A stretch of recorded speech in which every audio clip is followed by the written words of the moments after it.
Isang mapagpalang araw po ng Miyerkules, October 29, 2025.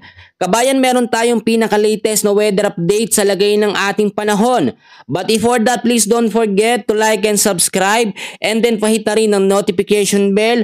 Maraming salamat po. Sa pinaka-latest na update natin, ay wala naman po tayong anumang bagyo na minomonitor sa loob at labas ng ating Philippine Area of Responsibility. Pero naglabas na po ng update ang Pag-asa sa tinatawag natin na Tropical Cyclone Threat Potential. Ito po yung mga potential na bagyo na papasok po sa week 1 at week 2 natin. Sa week 1 natin, simula ng October 27 hanggang sa may linggo, November 2, meron tayong nakikitang dalawang sama ng panahon. Yung isa sa kanluran, yung isa naman ay manggagaling sa may silangan ng ating bansa. Pero kung titignan ho ninyo, nasa high chance siya na maging isang ganap na bagyo.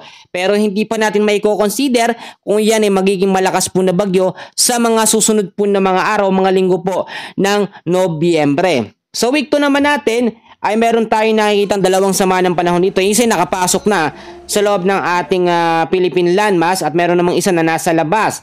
So sa ngayon, ito yung sinasabing banta ng malakas nga po na bagyo, pero hindi pa natin sa ngayon mako-consider kung ito po yung magiging super typhoon. Pero ang importante sa ngayon ay maging alerto at maging handa po tayo sa banta ng sama ng panahon na manggagaling po sa may silangang bahagi ng ating bansa.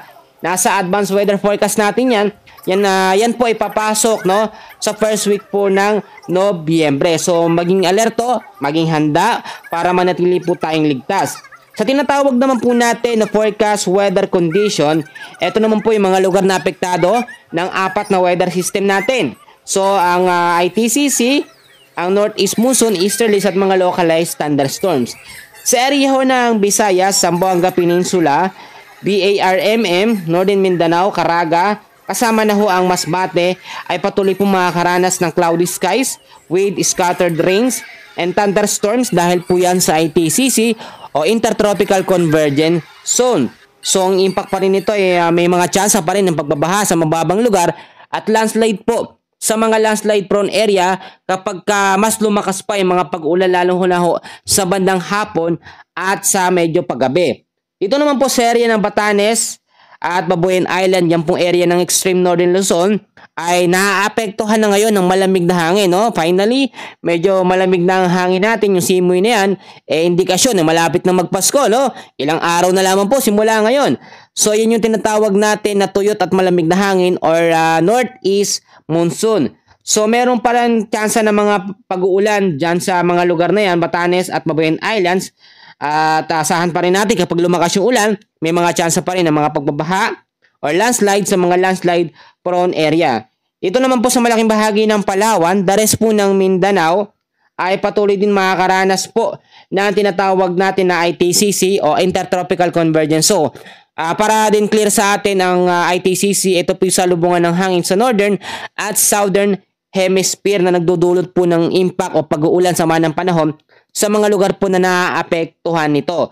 So may mga tsansa pa rin ng pagbabaha, possible flash flood or landslide kapag nagkaroon po ng severe thunderstorms or malalakas po na mga pag-ulan. Samantalang sa area naman po ng Metro Manila, the rest po ng Luzon, patuloy po makakaranas ng partly cloudy to cloudy skies with isolated rain showers and thunderstorms dahil po yan sa easterlies.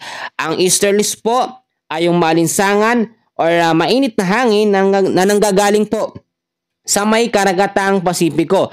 Yung ilang mga lugar na hindi ko nabanggit dyan po sa may Luzon, sa may Visayas at sa may Mindanao ay patuloy din po makakaranas ng localized thunderstorm and usually bandang hapon po hanggang sa gabi yung nagiging epekto nun. So balikan naman natin ngayon yung sinasabi nga natin na papasok na bagyo sa first week po ng November. Kapag itong sama ng panahon na yan ay nakapasok sa ating bansa, yung bagyo na yan, tatawagin ho yung bagyong Tino at inaasahan unang bagyo yan sa November. Ngayong October, wala na tayong inaasahang bagyo na papasok. Pero sa first week ng November, may isang bagyo tayong nakikita sa advanced weather forecast natin. Yung mga kababayan natin nagtatanong, no, sinasabi daw sa forecast ng Pag-asa sa November po, 1 hanggang 2 bagyo. Pero bakit to marami yata yung nakikita sa forecast? Mga kaibigan, mga kababayan, kapag kasi meron tayong tinatawag na amihan season na malimit lang yung mga bagyo na nanggagaling sa may silangan. Kapag northeast monsoon or amihan season tayo, sa kanluran talaga nanggagaling, no? Yung mga sama ng panahon, yung mga bagyo, mga LPA, dyan po talaga. Napakabihira po ng senaryo na meron tayo sa silangan.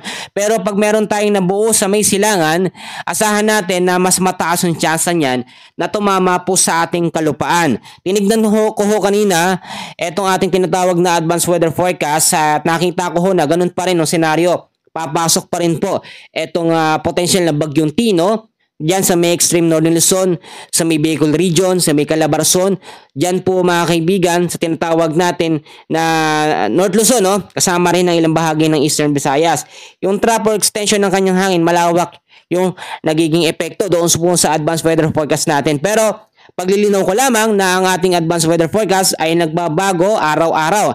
Nagre-reset po yan every 6 hours. Kaya nga napaka-importante at napakahalaga na lagi po kayo nakaantabay sa aking mga ibinabalita, no? Para din po lagi ko kayong na-update o lagi po kayong na-update. Pwede rin natin itong i-share sa ating mga kilala, sa ating mga kaibigan, no? Sa ating kapamilya. So kung sakasakali pong maging malakas na bagyo yan, ay may mga tsansa ba? O tanong sa atin ng mga kababayan natin kung may tsansa ba na maging super typhoon. Etong binabantayan na posibleng maging bagyong Tino, no? Kapag nakapasok na sa ating bansa. Sa ngayon, hindi pa natin ito may consider or masasabi na malakas o super typhoon category. Kasi wala pa naman po nabubuo talaga na tinatawag natin na area of probability. Yung mga spiral clouds hindi pa nabubuo. Pero sa advanced weather forecast natin, nabuo na siya. Alam nyo, ngayon kasi ang mga bagyo, nakikita na yan sa mga ginagamit natin na mga tools, ginagamit natin na mga materials, no? Meron tayong mga weather system na ginagamit. Madali na yan na-detect. Nalalaman po yan. Pero dahil nga po yan ay panahon, no?